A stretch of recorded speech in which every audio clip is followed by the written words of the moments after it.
بسم اللہ الرحمن الرحیم۔ السلام علیکم خواتین و حضرات، میں ہوں آپ کا جنید سلیم اور آپ دیکھ رہے ہیں انصاف ڈیجیٹل، میری اس درخواست کے ساتھ کہ حق اور سچ کی اس جدوجہد میں ہمارے ہم رکاب بنیے۔ اس پیغام کو زیادہ سے زیادہ لوگوں تک پہنچانے کے لیے خود بھی اور اپنے دوستوں عزیزوں رشتہ داروں کو بھی اس جانب ضرور مائل کریں کہ وہ ہمارے فیس بک اور یوٹیوب چینل کو سبسکرائب کریں۔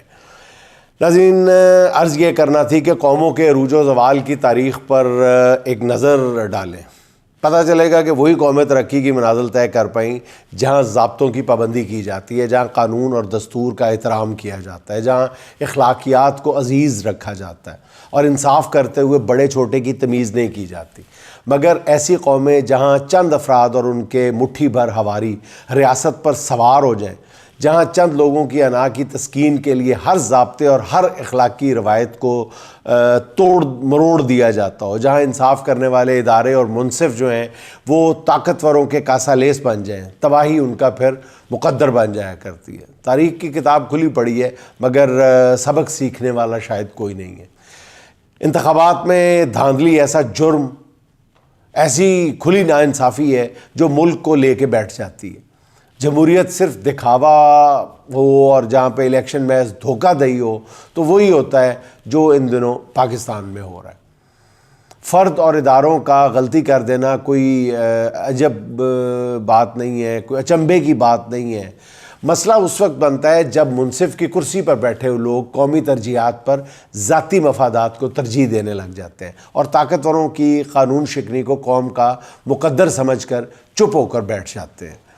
اسی لیے تو کہتے ہیں کہ انصاف کا ایک لمحہ صدیوں کی عبادت سے بہتر ہے۔ کیا خوبصورت بات کہی ہے۔ قومیں غلطی سے نہیں، غلطی پر اصرار سے تباہ ہوا کرتی، غلطی سے نہیں، غلطی پر اصرار کرنے سے تباہ ہوتی ہے۔ رواں سال فروری میں ہونے والے عام انتخابات میں کھلی دھاندلی، بے شرمانہ انداز میں دھاندلی ہوئی۔ پری پول دھاندلی سے شروع ہونے والا کام آج بھی جاری ہے اور جاری رکھنا پڑ رہا ہے ان قوتوں کو۔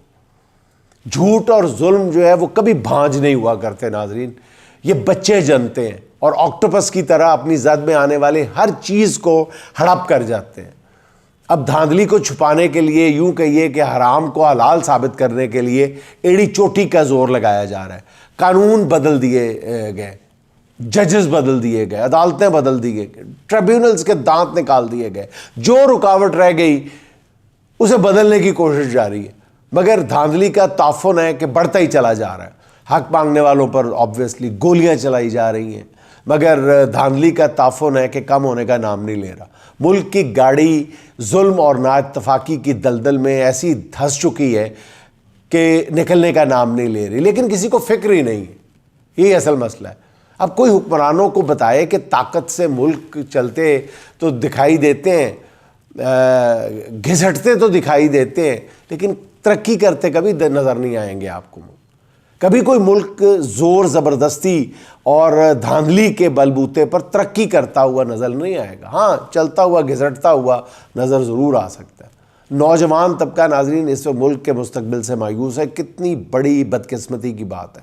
گزشتہ 2.5 سال میں 12 لاکھ نوجوان ملک چھوڑ کے جا چکے ہیں۔ اگر اجازت ملے اور موقع میسر ہو تو کم از کم 12 کروڑ لوگ راتوں رات یہ ملک چھوڑنے کے لیے تیار بیٹھے ہیں۔ اور مایوسی کے اس گھٹا ٹوپ اندھیرے میں امیدیں لگائی گئی ہیں کہ بیرونی سرمایہ کار یہاں آ کر سرمایہ کاری کریں۔ حکمران جنہیں ترقی کے سہانے خواب دکھا رہے ہیں، اس عام آدمی کو دن میں تارے نظر آ رہے ہیں۔ جن کو یہ ترقی کے خواب دکھا رہے ہیں اس کو دن میں تارے نظر آ رہے ہیں۔ اور سب سے بڑا ظلم ناظرین اس وقت جو حکومت کر رہی ہے وہ اوورسیز پاکستانیوں کے ساتھ کر رہی ہے، مذاق کر رہی ہے۔ کابینہ کے اجلاس میں وزیر اعظم شہباز شریف صاحب نے ایک تو بڑی خوبصورت بات کہی ہے کہ سیاسی استحکام بہت ضروری ہے۔ واہ، ملکی ترقی کے لیے سیاسی استحکام بہت ضروری ہے، اور ان کو مزید کہہ دینا چاہیے تھا کہ اسی سیاسی استحکام کے لیے تو ہم اپنی پولیس کو یہ اجازت دیتے ہیں کہ بلکہ ہلاشیری دیتے ہیں کہ وہ راتوں کو گھروں کی دیواریں پھلانگ کے گھروں میں داخل ہو جائیں عورتوں کی عزتوں پہ ہاتھ ڈالیں، ان کی چادریں کھینچ دیں، گھر میں توڑ پھوڑ کریں، جا کے بے گناہوں کو گرفتار کریں. کسی ایف آئی آر کی ضرورت نہیں ہے، کسی وارنٹ کی ضرورت نہیں ہے. یہی تو ہم کر سکتے ہیں سیاسی استحکام لانے کے لیے، جو ہم کر رہے ہیں. وزیر اعظم صاحب نے کابینہ کے اجلاس میں کہا. اس سے بھی مزیدار بات یہ کی ہے کہ اوورسیز پاکستانیز کے ہم تہ دل سے مشکور ہیں کہ انہوں نے ہم پر اعتماد کیا. واہ وزیر اعظم صاحب، واہ کیا خوبصورت بات کی. اوورسیز، اور کہتے ہیں کہ جی یہی وجہ ہے کہ جو باہر سے زر مبادلہ آتا ہے، جو ریمیٹنس آ رہا ہے، وہ اس مہینے ریکارڈ مالیت کا اضافہ ہوا ہے اس میں. تو آپ کیا دے رہے ہیں بدلے میں؟ آپ اوورسیز پاکستانی کو کیا دے رہے ہیں وزیر اعظم صاحب؟ آپ چاہتے کیا ہیں اوورسیز پاکستانیوں سے؟ کھل کے بتائیں نا کہ آپ ایک ٹکٹ میں دو مزے لینا چاہتے ہیں. آپ ایک طرف تو یہ چاہتے ہیں کہ آپ اوورسیز کے بھیجے ہوئے زر مبادلہ پہ عیش کریں، ملک چلائیں اس سے، ٹھیک ہے، اپنے للے تللے بھی جاری رکھیں، اور دوسری طرف اوورسیز کو ہر ان کا جو جائز حق ہے اس سے محروم کر دیا جائے. یہ ممکن نہیں ہے. یہ ایک ٹکٹ میں دو مزے لینا ممکن نہیں ہے. مرید نے پیر صاحب سے پوچھا کہ پیر صاحب آپ کیا لاؤں آپ کے لیے، حلوہ یا سوئیاں؟ تو پیر صاحب نے کہا کیوں، آپ کے گھر میں ایک ہی برتن ہے. تو آپ وزیر اعظم صاحب قوم کو اس امتحان میں نہ ڈالیں.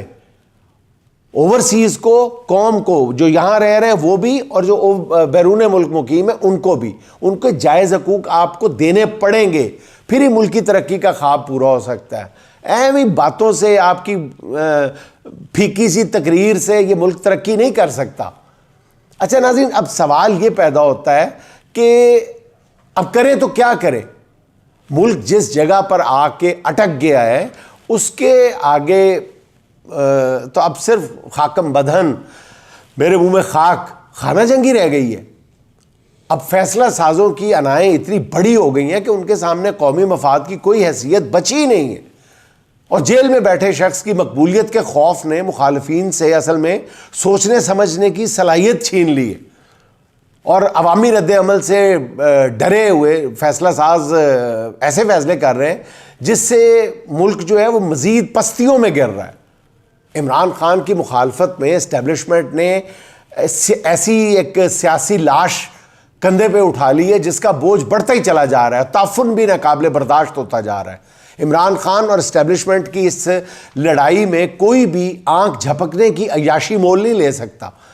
یوں لگتا ہے کہ سب بند گلی میں داخل ہو چکے ہیں، اور یہ خادم پچھلے 6 ماہ سے یہ مسلسل ہر دوسرے چوتھے اپنے ویلاگ میں یہ عرض کرتا چلا جا رہا ہے کہ ملک بند گلی میں داخل ہو نہیں رہا، داخل ہو چکا ہے.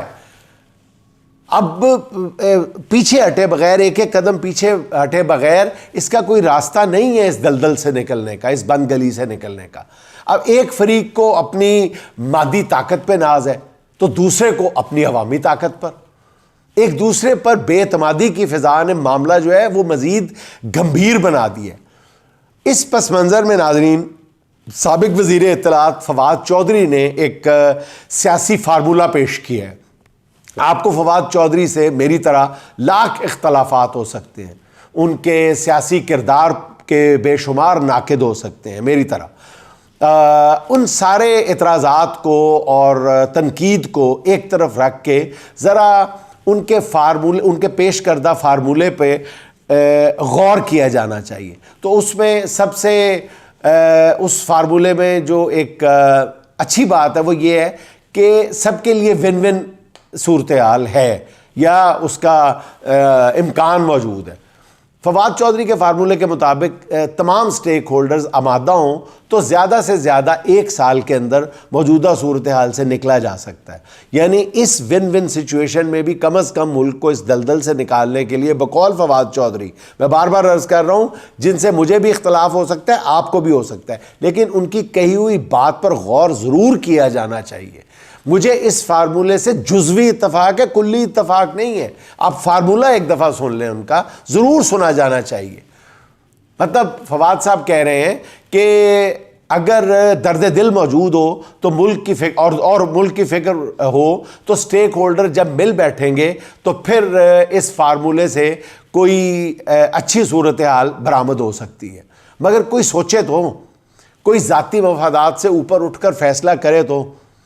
اس وقت ملک کی جو فضا ہے اس میں مجھے فواد چودھری صاحب کا یہ فارمولہ جو ہے یہ ایک مہم سے ایک مدھم سے امید ضرور نظر آتی ہے اس میں. اس سے ناظرین میں دوبارہ عرض کروں کہ مجھے کلی نہیں ایک جزوی اتفاق ضرور ہے. اس فارمولے کے مطابق اسٹیبلشمنٹ کی پالیسی دیکھ کر لگتا ہے کہ ان کو غلط بریفنگ دی جا رہی ہے. یہ فواد چودھری صاحب کہہ رہے ہیں کہ اسٹیبلشمنٹ کو دیکھ کر لگتا ہے کہ ان کو غلط بریف کیا جا رہا ہے. عمران خان اتنا بڑا خوف بن چکا ہے کہ اسٹیبلشمنٹ یہ سمجھتی ہے کہ یہ جن بوتل سے نکل آیا تو اسے سنبھالنا ناممکن ہو جائے گا. اور عمران خان کے خوف نے پاکستان کے سیاسی اور عدالتی نظام کو اپنی گرفت میں لے لیا ہے. میرا خیال ہے کہ اس خوف سے باہر نکل کر فیصلے کرنے ہوں گے. جتنا ہم عمران خان کو جانتے ہیں وہ معاف کر دینے والا اور صلح جو طبیعت کا مالک ہے. عمران خان منتقم مزاج شخص نہیں ہے. میرے خیال میں اسٹیبلشمنٹ دل بڑا کر کے عمران خان کی طرف ہاتھ بڑھائے تو انہیں مایوسی نہیں ہوگی. اچھا پہلے ناظرین یہ تفصیل ذرا سن لیں کہ فواد چودھری نے کیا کہا کیا ہے. وہ کہتے ہیں کہ موجودہ حالات میں فوری انتخابات ایک جمہوری حل ہو سکتا ہے، لیکن موجودہ سیاسی جماعتوں اور اسٹیبلشمنٹ کے درمیان شدید عدم اعتماد کی وجہ سے یہ حل قابل عمل نظر نہیں آتا. ایسے میں قومی حکومت کا قیام ایک درمیانی اور متفقہ حل کے طور پہ سامنے آ سکتا ہے. وہ پھر لکھتے ہیں کہ میں نے فیصل آباد میں قومی حکومت کے لیے فارمولہ پیش کیا ہے. موجودہ حالات میں قومی حکومت کا قیام ہی نہایت موضوع معلوم ہوتا ہے، اور قومی حکومت کے قیام کا طریقہ کار کیا ہوگا. عمران خان اور تمام سیاسی قیدیوں کو فی الفور رہا کیا جائے، ملک میں جاری جبر و استبداد کو فوری طور پر روکا جائے، آصف زرداری، نواز شریف، عمران خان سے دو نام لیے جائیں، ایک غیر جانبدار اور قابل قبول شخصیت پر اتفاق کیا جائے. اگر ان تینوں شخصیات کا اتفاق نہیں ہوتا تو سپریم کورٹ کا فل کورٹ نئے وزیر اعظم کے نام کا انتخاب کر لے، پارلیمان سے 1 سال کی عبوری حکومت کا مینڈیٹ حاصل کیا جائے. اس پر بات کی جا سکتی ہے، یہ فواد چودھری صاحب کی پیش کردہ مدت ہے، اس مدت پر اتفاق کیا جا سکتا ہے، 6 ماہ بھی کہا جا سکتا ہے. عبوری حکومت کے اختیارات، عبوری حکومت کا بنیادی مقصد جو ہے وہ انتخابات کے لیے سازگار ماحول پیدا کرنا ہو، IMF پروگرام کی شرائط پر اتفاق رائے پیدا کرنا، الیکشن کمیشن کی تشکیل نو اور عدلیہ کی آزادی کو یقینی بنانے کے لیے ترامیم کرنا. صوبائی حکومتوں کا کردار یہ ہو کہ صوبائی حکومت کے دوران صوبائی حکومتیں برقرار رہیں تاکہ تمام جماعتیں اپنے ایجنڈے کو جاری رکھ سکیں اور ایک مثبت مسابقت کا ماحول پیدا کیا جا سکے. انتخابات کی منصوبہ بندی کے حوالے سے وہ کہتے ہیں کہ عبوری حکومت اپنے قیام کے 9ویں ماہ میں الیکشن شیڈیول کا اعلان کرے اور 12ویں ماہ میں اقتدار انتخاب جیتنے والی جماعت کے حوالے کر دیا جائے. یہ ایک فارمولہ ہے جس پہ مختلف لوگ گفتگو کر رہے ہیں، کچھ اتفاق کر رہے ہیں، کچھ اختلاف کر رہے ہیں، کچھ جزوی اختلاف کر رہے ہیں، کچھ جزوی اتفاق کر رہے ہیں. اچھا ناظرین، ذرائع کے مطابق 26 نومبر کے واقعات کے بعد پارٹی قیادت کے کردار پر عمران خان زیادہ خوش نہیں ہے، اور اب یہ کوئی راز کی بات نہیں رہ گئی. عمران خان کے بار بار کہنے کے باوجود ابھی تک وزیر اعظم شہباز شریف اور محسن نقوی کے خلاف FIR درج نہیں کرائی گئی. پارٹی قیادت نے انٹرنیشنل میڈیا کو بھی انگیج نہیں کیا اور انہیں 26 نومبر کو ہونے والے ظلم و ستم سے اس طرح آگاہ نہیں کیا جس طرح عمران خان نے ہدایت دی تھی. ہمارے دوست عدیل راجہ صاحب کا کہنا یہ ہے کہ عمران خان نے بڑا فیصلہ کر لیا. عمران خان نے بیرسٹر گوہر کو پارٹی چیئرمین کے عہدے سے ہٹانے کا فیصلہ کر لیا اور ان کی جگہ عمر ایوب کو نیا پارٹی چیئرمین بنایا جا رہا ہے. بلکہ ذرائع کا یہ بھی کہنا ہے کہ عمران خان نے یہ حکم پہنچا دیا ہے کہ عملی طور پر پارٹی چیئرمین کے اختیارات جو ہیں وہ عمر ایوب کو دے دیے جائیں. اور بیرسٹر گوہر اس وقت ویسے بھی رسمی سربراہ ہیں جن کے پاس صرف دستخط کرنے کے اختیار ہیں. انہیں باضابطہ طور پر اس لیے عہدے سے نہیں ہٹایا گیا کیونکہ بہت سارے قانونی معاملات ہیں جن کی وجہ سے بیرسٹر گوہر کو عہدے پر رسمی طور پر رکھنا PTI کی ایک مجبوری ہے. ذرائع کا یہ بھی کہنا ہے کہ عمران خان سے فواد چودھری کی جیل میں ملاقات بڑی اہمیت کی حامل ثابت ہوئی ہے، اور اس ملاقات میں فواد چودھری نے عمران خان کو مذاکراتی کمیٹی بنانے پہ آمادہ کیا، جنہیں پہلی بار حکومتی نمائندوں کے ساتھ بات چیت کا اختیار دیا گیا، بلکہ فواد چودھری یہ بھی چاہتے تھے کہ انہیں بھی اس کمیٹی میں شامل کیا جائے، مگر عمران خان نے کہا کہ ایڈا بھی فری نہ ہو، ایڈی بھی نہ مطلب کالی نہ پاؤ، اور انہوں نے خان صاحب نے انہیں ابھی اس کمیٹی میں شامل نہیں کیا، کیونکہ اور انہوں نے کہا کہ اس کے بارے میں بعد میں فیصلہ کر لیا جائے گا۔ اچھا ناظرین، عدالتی محاذ سے بھی آج دن بھر بڑی دلچسپ خبریں آتی رہی ہیں۔ سپریم کورٹ کے آئینی بینچ نے 9 مئی کے واقعات کی جوڈیشل انکوائری کے کیس میں رجسٹرار کے اعتراضات کو مسترد کر دیا اور کیس باقاعدہ سماعت کے لیے منظور کر لیا۔ عمران خان کے خلاف 25 مئی 2022 کے احتجاج پر توہین عدالت کیس میں آئینی بینچ کے سربراہ جسٹس امین الدین خان نے ایڈیشنل اٹارنی جنرل کو ہدایت کی ہے کہ حکومت سے ہدایات لے لیں کہ یہ کیس وہ چلانا چاہتی ہے یا نہیں، کیونکہ اگر عدالت نے نوٹس کیا تو پھر عمران خان کو سپریم کورٹ میں پیش کرنا پڑے گا۔ ہائے، اس سے پاؤں جلتے ہیں، صحیح سب کے پاؤں جلتے ہیں۔ عمران خان کو سپریم کورٹ میں بنفس نفیس پیش کر دیا گیا تو پیچھے رہ کی گیا، اسی بات سے ڈرتے ہیں، ہر معاملہ یہاں آ کے اٹک جاتا ہے۔ تو آج جسٹس امین الدین صاحب خود پوچھ رہے ہیں کہ دیکھ لیں پھر خان صاحب کو لانا پڑے گا۔ اب 25 مئی لانگ مارچ توہین عدالت کیس میں ناظرین بڑی دلچسپ صورتحال پیدا ہو گئی ہے۔ اس کیس کی سماعت جب شروع ہوئی تو آئینی بینچ کے سربراہ جسٹس امین الدین نے ایڈیشنل اٹارنی جنرل سے پوچھا کہ کیا آپ یہ کیس چلانے میں سنجیدہ ہیں؟